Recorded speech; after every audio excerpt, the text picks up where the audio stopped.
Ce matin, on boucle sa ceinture, on vérifie les rétros et en voiture Simone. À partir du 1er janvier prochain, il sera possible de passer le permis de conduire dès l'âge de 17 ans en France contre 18 actuellement. Une mini-révolution pour l'autonomie des jeunes adultes. Notre invité pour en parler, Patrick Mirouz, président de l'enseigne ECF, École de conduite française. C'est un réseau de plus de 450 auto-écoles dans toute la France. Bonjour et bienvenue. Bonjour. Bonjour Patrick Mirouz et merci d'être avec nous ce matin sur Sud Radio. Comment ça s'annonce ce changement du 1er janvier pour vos auto-écoles? Vous avez déjà eu des appels, voire des inscriptions? Bien sûr, on en parle depuis le mois de juin, depuis l'annonce de la Première ministre, donc effectivement on va dire que ça frémit, on a des appels, quel âge, si j'avais 17 ans avant, est-ce que ça compte, est-ce qu'il faut que je fasse 17 ans au 1er janvier? Donc il y a quelque chose qui frémit, c'est pas un raz-de-marée, quoi.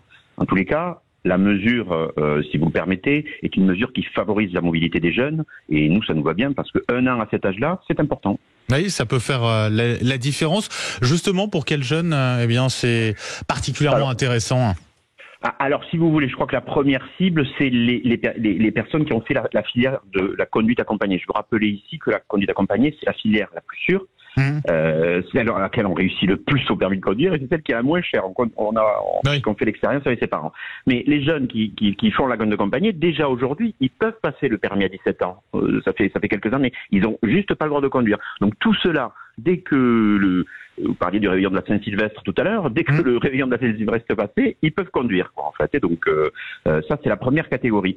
La deuxième catégorie, à mon avis, elle touche plus les jeunes qui sont dans les territoires et peut-être dans la ruralité, quoi. Et plus peut-être encore une autre catégorie de jeunes qui travaillent, quoi, en fait, et qui sont dans les filières apprentissage, parce que quand on fait la boulangerie, qu'il faut partir à 2h du matin et qu'on est un peu dans un coin d'Occitanie, c'est pas très maillé les transports en commun. Oui, à ce moment-là, c'est vrai que c'est capital. Vous avez parlé des questions que vous aviez, notamment de savoir s'il fallait avoir 17 ans avant le 1er janvier, au 1er janvier. C'est quoi la réponse là-dessus?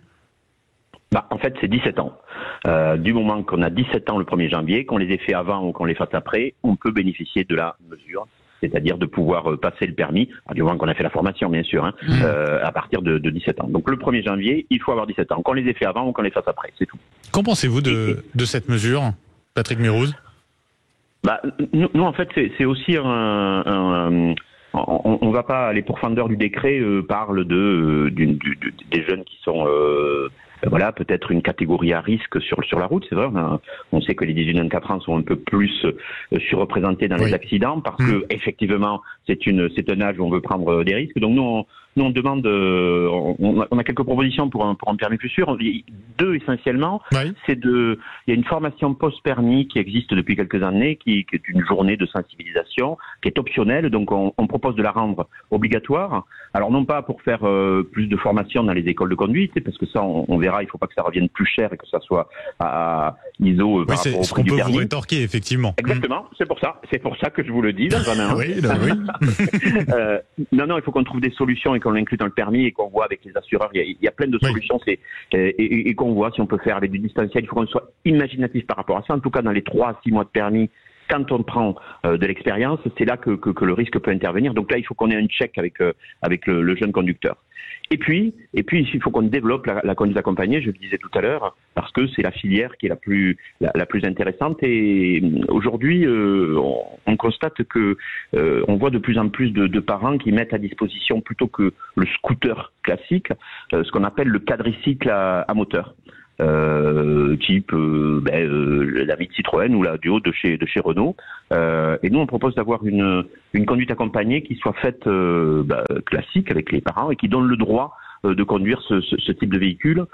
On aurait quelque chose d'un peu de vertueux. On appelle ça la conduite accompagnée autonome. Ça veut dire que le jeune apprend à conduire avec ses parents et en même temps, une partie de sa formation, il peut utiliser en toute sécurité ce véhicule-là. Il a passé le code. C'est pas, il peut aller sur la route et partager la route avec les autres citoyens conducteurs. Ça peut être une idée. En tout cas, Patrick Mirouz, un grand merci d'avoir été avec nous ce matin sur Sud Radio. Je rappelle donc président d'ECF, réseau de plus de 450 auto-écoles dans toute la France. Merci et bonne journée à vous. Merci. Merci à vous, très bonne fête. 8h41 sur Sud Radio. Dans un instant, c'est les chefs en cuisine. On partira dans le Cher, au nord de Nevers, dans le Sancerrois, avec notre invité, le chef Julien Médard de la Maison Médard. On parlera cucurbitacée, c'est la courge, et dans toutes ses variantes. À tout de suite, 8h41 sur Sud Radio.